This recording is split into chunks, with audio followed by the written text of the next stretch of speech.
Hindi ka ba naiinggit doon sa mga iba dyan? Siyempre na kasingidad mo, nakatulad mo na nag-aaral, tapos ikaw, dito ka sa bukid ng trabaho ng panlalaki, hindi ka ba nagkaroon ng naiinggit sa kanila na namamasyal, gumagala kasama yung mga barkada?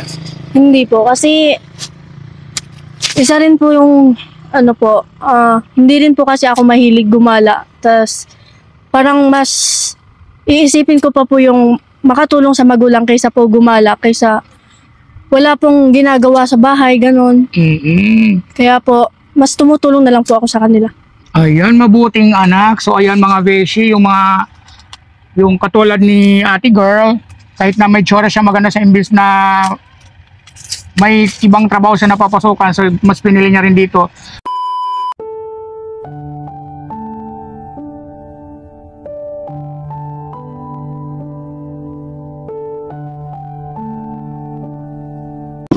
Well, magandang hapon, magandang buhay sa inyong lahat mga beshi. So nandito tayo ngayon sa Maisan po, in behalf po ni Daddy Franciano. Ako po muna ang mag-host for today.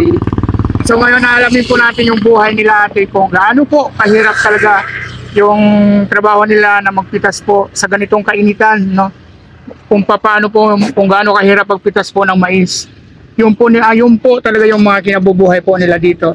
Siyempre dito lang yan sa Pangasinan, sa Malasiki. Mga best, samahan niyo po ako. Alamin po natin kung gaano po talaga kahirap yung kanilang ginagawa sa pang-araw-araw po nilang trabaho ganito. Let's go! Hi ate, okay lang ba? Pwedeng makipagkilala? Ayun, yung bahapon ni Daddy Frankie. Okay lang. Hi Day, ano pa alam mo Day? Ano po? Ang. Kasama niyo po? Kasama ko sila. Magkakamag-anak po kayo? Opo. Opo. Dito ka din, sali ka. Ayan. Ayan. So gaano nga ba talaga kahirap yung ang ganda naman ni ate, no? Nagpipilas.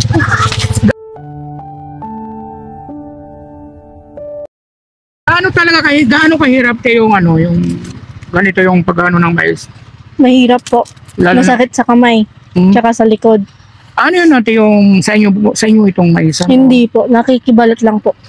Nakikibalat lang kayo, porsintuhan yung oras. Ano po, isang sako po. Sa isang sako? 40 po. Sa isang sako 40 pesos? Opo. So pagtapos yung balatan, kayo na mismo yung magsasako niyan? Opo. So ano to, kamag-anak nyo yung Malayo na po ata. Malayong parang kabarangay lang? Opo. So taon-taon, sa isang taon, ilang beses kayo nagaganito? Mula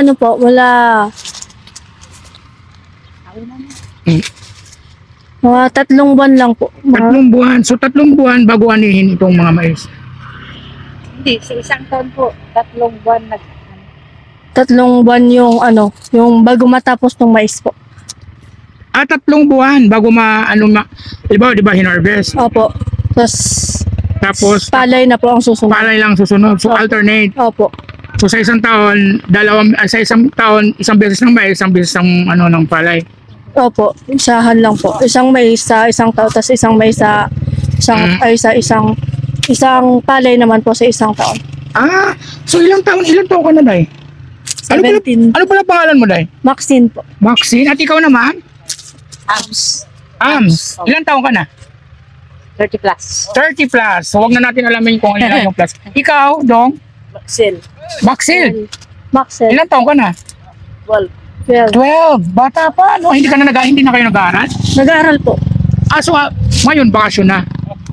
Pa lang po, mga graduation. Graduation pa lang. Nag-aaral pa rin kayo? Opo. Dahil Friday ngayon walang pasok? Opo. Ay, Friday? Pag Friday ba wala kayong pasok? Mayroon half day lang po kami dito ngayon. So gaano kahirap sa anong oras kayo nag-start yung 5 a.m. 5? So 5 a.m. ng madaling araw ng umaga? Opo. Tapos hanggang ngayon nagaganito kayo? Opo. So gaano kahirap yung maghapon na nagtatrabaho kayo yung ganito? Sobra po. Kasi sobrang init. Kalaban mo rin po kasi yung init. Tsaka yung sakit ng kamay po. Tapos sa likod po. Tapos sa maghapon nakakailang sako naman kayo? Depende po kung kung matapos po namin to. Yung talagang yung talaga yung Umaabot lang po sa 10, ganun. 10 times 40. Opo, So, magkano yun? 400. 400. So, maghapon na lang simula alas 5 hanggang hapon na ito, ganitong oras. Opo. So, Hanggang hanggang matapos ito hanggang doon. Opo. Ay, so, hindi ba nila? Hanggang gabi nandito pa rin. Ha? Aabot po kami ng 2 days, ganun. Ay, kailangan, bakit hindi nilang ginawang pakyawan yung ganun? Talaga yung, sakuhan po talaga yung 40 pesos talaga. So, nasa sa hawak niyo po talaga yung oras. Opo. Ano yun, libre naman yung pagkain? O... Merienda. So, nagdadala dito na kayo ng almusal? Tas Hindi naman- po. Aalis po kami sa bahay nang nag-almusal, tapos uuwi kami ng tanghalian. So, pupunta kayo dito ng 5, tapos alas 7 uwi kayo. Opo. Tapos, babalik na naman kayo dito, tapos tuloy-tuloy na may kahit na sobrang Opo. init. Bakit siya pinuputulan pala ng Para po mas mabilis po siyang balatan. Ano yun, Makati, tapos... Sobrang kating po. Oo, no? Tapos 2 araw yung ginaganito, tapos, ayan. Ano yun, ibibilad pa yan pagkatapos. Opo. Tapos may kumukuha doon sa may-ari, tapos iyan na ng may-ari. Tapos kinukuha ng may-ari nila dito. Opo. Ay, gano'n. Tapos, at least, ay, ito na yung mga finished product. Opo. Oo, yun na natin dahil.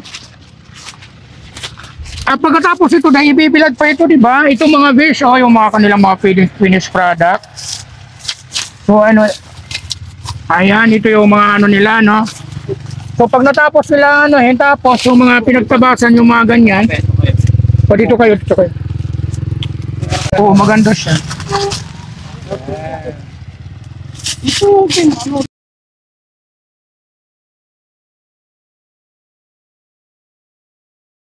Ayan, 17 years old. So ito na yung ilang taong ka nung ilang taong ka nung ginagawa mo yung paggaganito na yung nag-start ka, ilang taong ka nung 12 years old din. 12 years old. Tapos ngayon 17 years old ka na. Opo.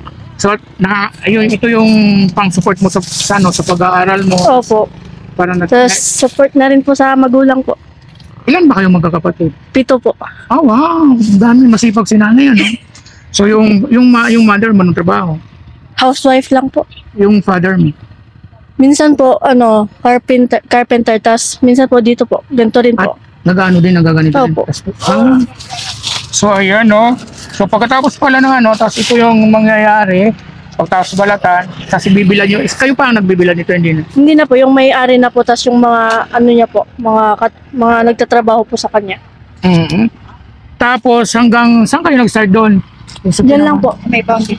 Ay, ito. Ayun po. Tapos yung sa kabila, iba na yung may-ari. Opo. Tapos hanggang doon sa may kawayan. Doon po sa dulo po. So, hindi kayo aalis hanggang gabi kayo dito hanggat hindi siya natatapos. Opo.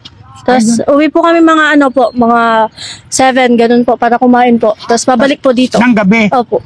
Paano yun? Wala kayong ilaw? May solar po. Kayo na yung may-ari nagpo-provide ng solar para sa inyo, para matapos lang talaga. Opo. Tapos hindi siya pwedeng balikan bukas o ano. Pwede naman po. Kaya lang, para mas mabilis po, balikan na po ng gabi. So ayan mga besh, ito talaga yung parang yung pinakano nila dito, yung hanap buhay. Opo. Yung mga so pagkatapos nitong maisan, so palay naman ang susunod. Opo. So umano rin kayo sa pagpapalay, yung nakikitrabaho rin kayo sa ganun. Si papa ko lang po. So kayo hindi na. Hindi na po. Hindi ko pa po kasi masyadong yung palay. So habang nagpapalay, siyempre, di ba, pataas ang maestros, ang next nito yung pagpapalay. So ano naman ang ginagawa nyo para makatulong sa mga magulang? Wala na po kasi medyo maulan na po yung araw na yun. Tapos pasukan na nun, Opo. tumutulong na lang kayo sa gawain. Nasaan yung iba mong mga kapatid pala? Nasa, yung isa po nasa school pa, tas yung kuya ko po nasa Maynila para magtrabaho. Pangilang ka sa Pangalawa po. pangalawa? So anong pangalan ng nanay mo? Arlene Cayago po. Father mo? Maxil Cayago. Gusto mo silang okay lang ba na i-upload namin ito sa social media? Ayos lang po. Ayan.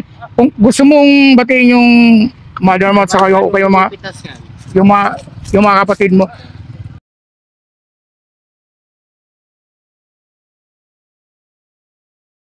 Ano yung ginagawa yung ganito pang bakit nyo ginagawa yung yung ganito? Siyempre mga trabahong lalaki lang po ito, no? Kasi sobrang init, tapos gano'n. O bakit nyo naman naisipan na ito yung gawin nyo? Ano lang po, para lang po tumulong sa magulang ko. Tapos parang ginagawa ko na rin po siyang pang-provide para makabili po ng sarili ko pong pangangailangan. Opo, para hindi nahihingi siyempre Opo. doon sa mga magulang kasi may mas bata pa ko yung kapatid na Opo. mas kailangan nila ng ano. So, ginagawa lang po nila ito mga beshi, no? Kasi para din sa pangdagdag sa pang-school nila, para rin po makatulong po sa kanilang mga magulang. Siyempre, wala naman pong stable job yung kanilang mga magulang. Yung tatay po nila, tapos yung nanay po nila is housewife lang, tapos yung father nila dito, tumutulong din. Pagkatapos mo nito mga beshi, no? Ang susunod naman nilang dito itatanim yung palay kasi magtatagulan na. So yun na yung kasi yung mais pang lang. So ayan dahil baka gusto mong batiin mag-shoutout, batiin mo yung kamag-anak, yung nanay mo, yung tatay mo, ayan. Ayun ba niya, siyempre mapapanood po nila ito. Shoutout po sa magulang ko kay Mama Arlene at Papa Maxel. Tapos mga kapatid. Shoutout rin po kay kuya ko, Mike Aris and Marian Cayago. Tapos kay Zinke Cayago. Tapos sa mga bunso ko pa pong kapatid. Thank you po. Ayan. So ayun, yung hindi mo pa nasasabi sa magulang mo by face to face, baka gusto mong magpasalamat sa magulang mo, siyempre na pinagpapaaral ka nila. Tapos anong masasabi mo doon sa magulang mo, gusto mong pasalamat? Baka ito na yung pagkakataon para makapagpasalamat ka sa kanila. Maraming salamat po. Sa kabila ng kahirapan natin, natataguyod pa rin po natin yung pamumuhay sa pamumuhay po natin. Maraming salamat po. Yun lang po. Ayan.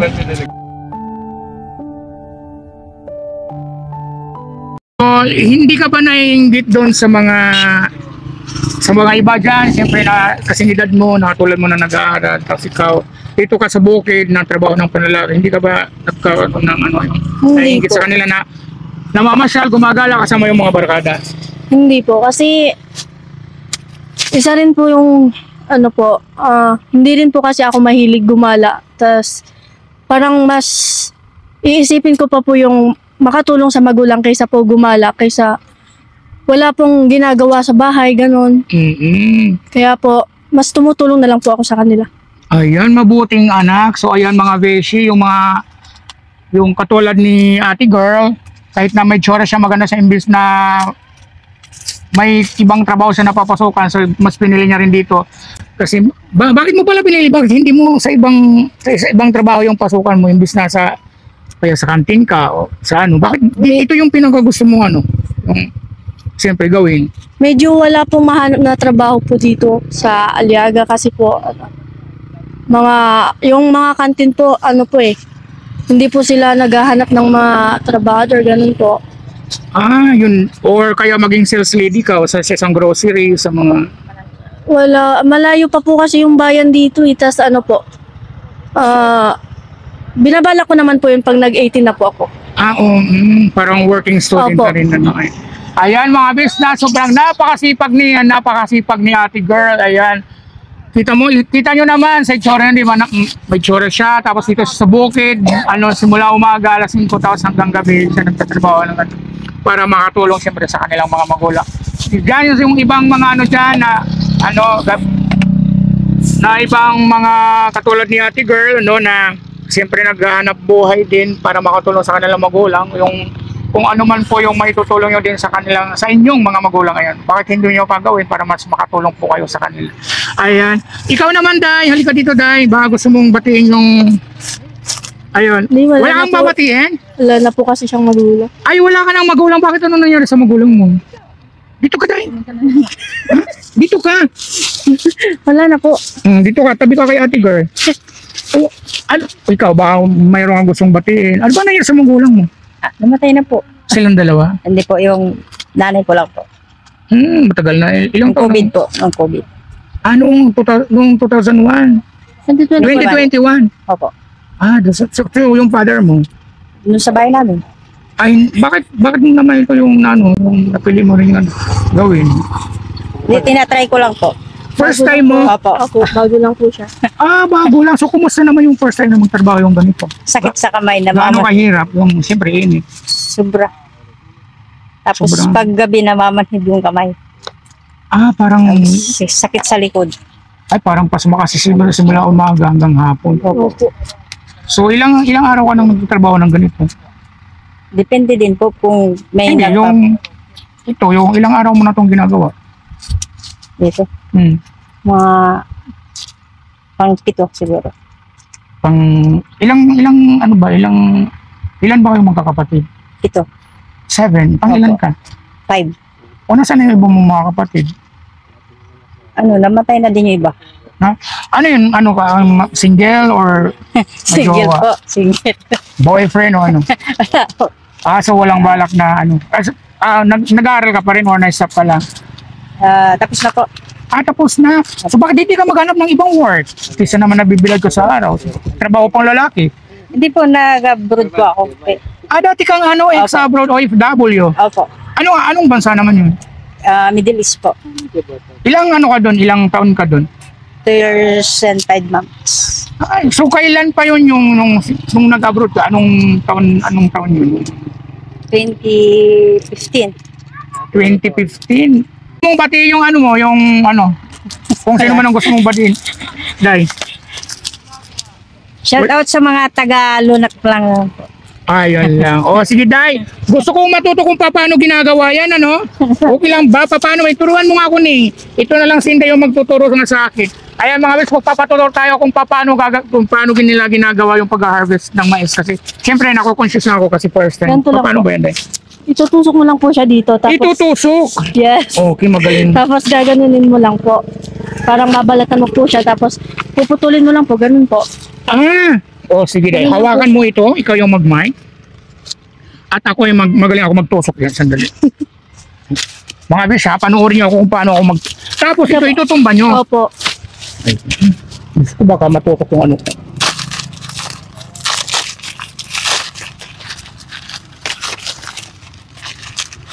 Wow. Pwede na ba ako, Day? Pwede na po. Paano yung mga ganito, Day? Kasali pa rin ba ito? Opo. Kasali po. Ayan. Ganito lang pala siya. Madali lang po sa una. Oo. Ay, Makati nga siya, Day. Opo. Makati. Kung Makati talaga ako sa person, mas Makati pala ito talaga. Maraming salamat sa inyo. Ayan, mga best. Maraming salamat. At ito nga yung kanilang mga medyo mahirap kaya. Medyo mahirap nga lang kasi siyempre kalaban yung init. Kasi maghapon sila nandito. Ayan, maraming salamat sa inyo, Day. Thank you rin po. Ayan, in behalf po, may kilala kayong kilala niyo si Daddy Frankie? Opo. Ayan. So, siyempre kilala ko. Kung sakaling halimbawa, kung sakaling makikita niyo si Daddy Frankie, anong gusto yung sabihin sa kanya? Hindi ko po alam. Ay, bakit hindi mo alam? Akala ko kilala si Daddy Frankie. Kilala Anong ko followers ba siya. kayo niya? Kilala ko lang po, yung mama ko po, followers niya po. Hindi po kasi ako masyado nagsasal po. So halimbawa kung makikita mo siya sa personal, anong gusto mong sabihin sa kanya? Hello po, Daddy Frankie. Yun lang. Yun lang. Hindi ko po kasi siya masyadong po. Kilala ko lang po siya sa pangalan at itsura po. Pero hindi ko po siya masyadong kilalang. Well, anyway, mayroon pinabibigay si Daddy Frankie sa inyong dalawa, pang merienda nyo, sana makatulong ito sa inyo. Inaasahan nyo buma inaasahan nyo bang dalawa, kayong tatlo na makakadaan yung team ni Daddy Frankie dito? Hindi po. Ayan, sana Hindi po talaga namin alam. sana makadagdag ito sa inyo sa sa inyong dalawang pang merienda nyo na rin, may bibigay ako sa inyo. Pinabibigay ito ni Daddy Frankie talaga actually. Ayan. Thank you po. Sino, Day? Thank you po. Thank you po. Ayan, libre nyo na lang si Opo. Ayan, maraming salamat mga vision, So, ayan. Na-curious lang, nadaanan namin sila atin na nagpipitas ng mais. So, sinubukan ko kung paano gaano talaga kahirap. At saka, alamin kung gaano kahirap yung kanilang ginagawa. Ayan. Ayan, maraming salamat po mga bish. Siyempre, in behalf ni Daddy Frankie, thank you so much talaga sa pag-support. At lalong-lalo na doon sa mga kababayan natin na sa ibang bansa, yung mga OFW. Maraming salamat sa inyo. kung wala kayo, siyempre wala din ako kay Daddy Frankie. Thank you so much. Mahal na mahal ko kayo. Ayan. Babay na tayo, Day. Bye-bye po. Thank you po. Bye-bye. Mahal na mahal ko kayo.